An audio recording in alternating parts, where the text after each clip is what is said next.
এর আগে এনআরসি, এর আগে সিএ নিয়ে ভোট হয়ে গেল, তারপর আবার ক্ষমতায় কে আসবে সেখানটাই বিজেপির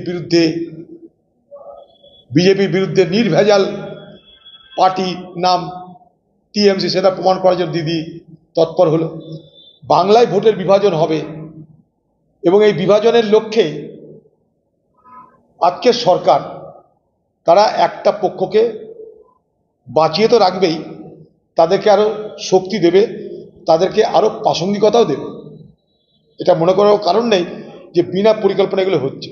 আপনারা বলছেন লোক এত হয়নি, অথচ ধুন্ধুমার কাণ্ড। তার কারণটা হচ্ছে দিদি চাই বাংলার রাজনীতিতে বিভাজনটা স্থায়ী হোক।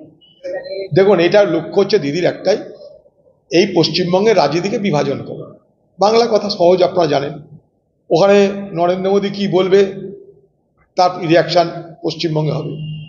ওখানে নরেন্দ্র মোদী কাছে তো হাঁচি দিবে দিদি। এর আগে এনআরসি, এর আগে সিএ নিয়ে ভোট হয়ে গেল, তারপর আবার ক্ষমতায় কে আসবে সেখানটাই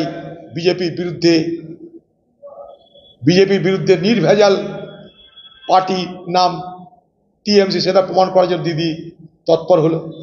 বাংলায় ভোটের বিভাজন হবে এবং এই বিভাজনের লক্ষ্যে আজকের সরকার তারা একটা পক্ষকে বাঁচিয়ে তো রাখবেই, তাদেরকে আরো শক্তি দেবে, তাদেরকে আরো প্রাসঙ্গিকতাও দেবে।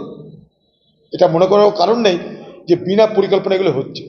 আপনারা বলছেন লোক এত হয়নি, অথচ ধুন্ধুমার কাণ্ড।